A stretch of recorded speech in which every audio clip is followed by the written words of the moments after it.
Halo Sobat Siswa dimanapun Anda berada, semoga dalam keadaan sehat selalu. Kali ini kita akan belajar dari tema 6, pembelajaran yang ketiga dari subtema pertama.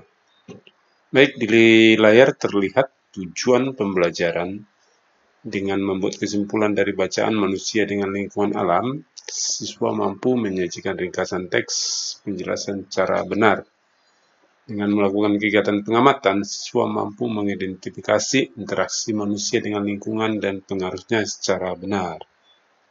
Dengan menuliskan hasil pengamatannya, siswa mampu membuat laporan hasil observasi di lingkungan sekitar tentang interaksi manusia dengan lingkungan secara tepat dan jelas. Dengan kegiatan berdiskusi, siswa mampu menjelaskan makna hak sebagai siswa dan warga negara secara benar. Mari kita langsung saja ke buku siswa. Di awal terlihat sebuah buku. Ya, buku tentu sangat banyak fungsinya. Buku berguna untuk menambah pengetahuan sebagai jendela pengetahuan. Ya, di buku ini terlihat ada gambar matahari, ada gambar peta Indonesia. Tentu ada di dalam buku penjelasan-penjelasannya. Perhatikanlah gambar di atas. Buku merupakan salah satu media cetak yang menjadi sumber informasi yang paling sering digunakan masyarakat sehingga saat ini. Apakah kamu memiliki buku berupa dengan buku pada gambar di atas? Ya, buku itu biasanya buku ilmu pengetahuan yang berisi informasi tentang peristiwa alam yang terjadi di sekitar. Oke, ini tentang penjelasan sebuah buku, bahwa buku itu sangat bermanfaat ya. Kemudian di bagian kedua, perhatikan kembali pada gambar di atas. Dapatkah kamu menceritakan gambar-gambar di atas? Tahukah kamu bahwa matahari adalah sumber energi yang tidak pernah habis dan diperlukan oleh seluruh makhluk hidup yang ada di bumi, termasuk masyarakat Indonesia, manusia dan lingkungan sekitar memerlukan energi panas untuk kelangsungan makhluk hidup. Baik, kita next saja. Ayo berdiskusi. Berdiskusi di sini cukup dengan orang tua saja. Berdiskusilah bersama dengan saudaramu atau orang tuamu, usaha-usaha apa saja yang dilakukan manusia untuk memanfaatkan energi panas dari matahari. Bagaimana masyarakat sekitarmu memanfaatkan energi panas untuk memenuhi kebutuhan hidupnya. Apakah energi panas diperuntukkan bagi semua orang? Bagaimana usaha masyarakat di sekitarmu untuk memenuhi kebutuhan hidupnya? Oke, kita membaca. Untuk memenuhi kebutuhan hidupnya, manusia harus berhubungan dengan lingkungannya. Dalam hubungan dengan lingkungannya, ada peristiwa saling mempengaruhi satu dengan yang lain. Matahari adalah sumber kehidupan yang memungkinkan lingkungan manusia berjalan sebagaimana mestinya. Lingkungan manusia terdiri atas lingkungan alam dan juga lingkungan masyarakat. Lingkungan masyarakat tempat kita tinggal dipengaruhi oleh kehidupan ekonomi, sosial, dan budaya. Bagaimana manusia berhubungan dengan lingkungan alamnya? Simaklah bacaan berikut ini. Ya, silakan kamu buka buku tematikmu dan baca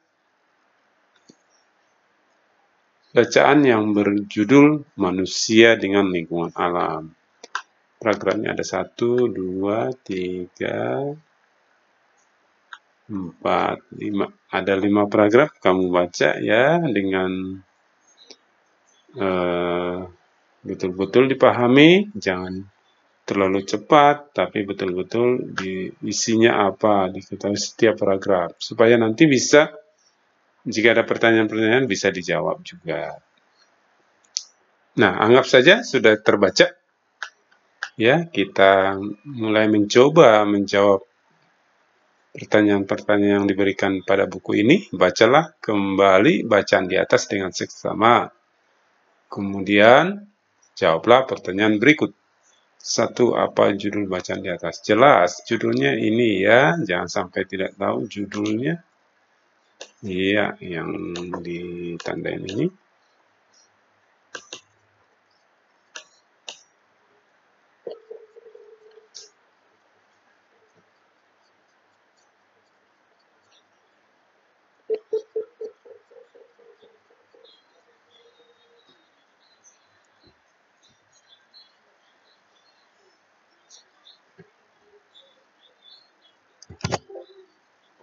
Ya, kita hapus.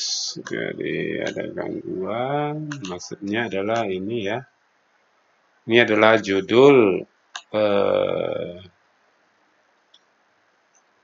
untuk menjawab pertanyaan nomor 1 tadi. Manusia dengan lingkungan alam. Kemudian tuliskanlah kata-kata kunci yang ada di dalam kata-kata kunci ya. Kata-kata kunci yang ada dalam setiap paragraf di atas. Misalkan paragraf 1. Nah, ini paragraf 1. Nah, ini tentang makhluk hidup. Ya, ini kata-kata kuncinya. Kemudian lingkungannya boleh. Lingkungan. Sudah mati. Makhluk hidup tadi sudah. Nah, itu saja ya. Kemudian di paragraf 2. Coba kita lihat di paragraf 2. Apa saja yang kata-kata kunci. Iya, benda mati lagi. Makhluk hidup. Ya, saling berkaitan boleh. Lagi, oh ini jenis tanah, suhu, curah hujan, iya, itu bisa dituliskan seperti ini. Ya, silakan nanti dilanjutkan siswa paragraf 3, paragraf 4, dan paragraf 5. Kemudian nomor 3, buatlah sebuah pertanyaan dengan menggunakan kata kunci yang kamu temukan dari setiap paragraf pada bacaan di atas. Kemudian mintalah temanmu untuk menjawabnya. Ya, kita bisa menggunakan dari kata-kata yang kata-kata kunci, misalnya makhluk hidup, ya makhluk hidup. Kita buat mengapa lingkungan alam menjadi sumber penghidupan bagi makhluk hidup? Jawab, karena alam menyediakan semua kebutuhan makhluk hidup. Nah, boleh dibuat pertanyaan lagi. Boleh berbeda, boleh juga, silakan ini digunakan. Kemudian nomor 4, buatlah paling sedikit 2 pertanyaan tentang bacaan yang sekali kamu tahu lebih dalam. Ingat ya, menggunakan pertanyaan apa, siapa, di mana, mengapa, bagaimana, dan seterusnya. Kemudian simpulkan ya, disimpulkan. Ya, maksudnya dipersingkat sehingga tidak apa sih inti dari bacaan di atas. Silakan menurut pendapatmu. Ini tidak usah ya menggunakan teman sebangkumu, tidak usah. Oke, kita lanjut. Pertanyaan-pertanyaan yang ada di buku. Misalnya nomor 1, apa yang dimaksud dengan lingkungan alam? Ini diperoleh dari bacaan tadi ya. Jadi jawabannya lingkungan alam merupakan sumber penghidupan bagi makhluk hidup. Karena alam menyediakan semua kebutuhan makhluk hidup. Kemudian ada pertanyaan, apa saja interaksi yang terjadi dalam lingkungan alam? Silahkan ya, digunakan ini boleh. Nomor 3, jelaskan salah satu contoh bentuk interaksi. Contoh ya, kasih contoh interaksi dengan alam, lingkungan. Ya. Kemudian interaksi antara manusia dengan lingkungan alam, jelaskan. Berikanlah contoh interaksi manusia dengan alam yang kamu ketahui ya, misalnya dengan persawahan, dengan pertanian, perkebunan, gitu ya, bisa dikasih contoh. Ya, kita lanjut berdasarkan bacaan di atas, bacaan yang tadi ya, yang ini, mesti fokus ke sini ya. Nah, itu kita maaf. Nah, ini berdasarkan bacaan di atas, udah tadi ya. Kemudian ini pokok pikiran. ide pokok ya yang sudah pernah kita pelajari. Nah, di paragraf 1, apa pokok pikirannya? Informasi penting. Contohnya, pokok pikirannya adalah semua makhluk hidup melakukan hubungan dengan sesama makhluk hidup maupun dengan lingkungannya. Informasi penting, lingkungan alam terdiri atas benda mati dan makhluk hidup. Nah, seperti ini. Nanti kamu boleh teruskan paragraf di kedua ya. Paragraf kedua dan ketiga. Oke, kita lanjut. Perhatikanlah lingkungan sekitar tempat tinggalmu berdasarkan keterangan ada bacaan di atas tentang interaksi manusia dengan lingkungannya. Ya, coba lakukan pengamatan terhadap lingkungan sekitar. Menggunakanlah pertanyaan berikut ini sebagai panduanmu. Bagaimana kondisi geografis lingkungan di daerah tempat tinggalmu? Apakah termasuk daerah pantai, pegunungan, atau daratan? Nah, yang jawaban yang ini hanya contoh saja ya, jadi sesuai daerahmu saja ya. Kalau daerah Rangkas Bitung atau daerah-daerah sekitarnya itu biasanya tergolong dataran saja ya, bukan pantai, bukan pegunungan. Kecuali sudah mulai daerah selatan itu daerah pantai, pegunungan mungkin daerah daerah Baduy sana ya. Oke. Jadi kamu pilih kondisi geografis lingkungan berdasarkan tempat tinggalmu. Ya, ini hanya contoh saja. Boleh digunakan juga kalau sesuai. Kemudian nomor 2, pekerjaan utama orang-orang sekitarmu. Misalnya banyak petani, banyak pedagang, banyak buruh, banyak pegawai, ya silakan. Atau tambahkan lagi yang lain, boleh. Apa saja bentuk interaksi masyarakat sekitar dengan lingkungan alamnya? Dan kami tanggal berikut, perhatikan contoh. Contohnya bercocok tanam untuk mendapatkan sayuran segar, memelihara ikan, mendapatkan ikan segar, berkebun, mendapatkan buah-buahan, dan seterusnya. Silakan kamu tulis berdasarkan sekitar lingkungan masing-masing siswa. Kesimpulan yang kamu lakukan dari kegiatan ini apa? Kesimpulanmu silakan dituliskan.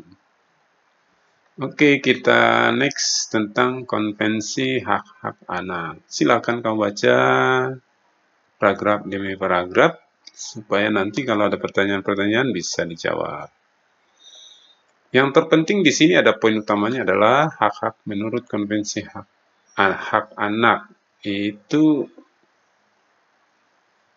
ada 4 golongan ya, 4 golongan. Ya, 4 golongan. Yaitu 1, hak kelangsungan hidup, 2, hak perlindungan, 3, hak tumbuh kembang, 4, hak berpartisipasi. Nah, nanti kamu bisa membaca apa itu hak kelangsungan hidup, apa itu hak perlindungan, apa hak tumbuh kembang, dan hak berpartisipasi.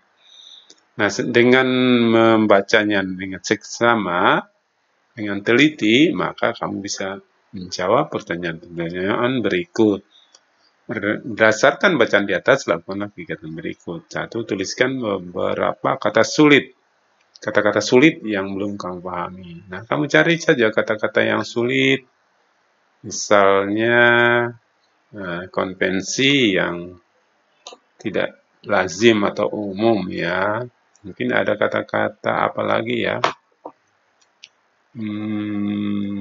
Diskriminasi, eksploitasi boleh misalnya. Kalau memang belum paham, boleh dituliskan. Nah, seperti ini nanti ya hasilnya.